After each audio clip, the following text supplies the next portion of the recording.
Hi everyone, I hope you are doing well. Today we'll talk about how to fix or how to solve the problem of connection problem on the application of eBay. You will go here to settings.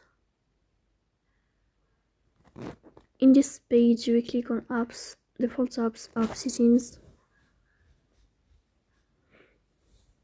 In this list you will search about the application of eBay.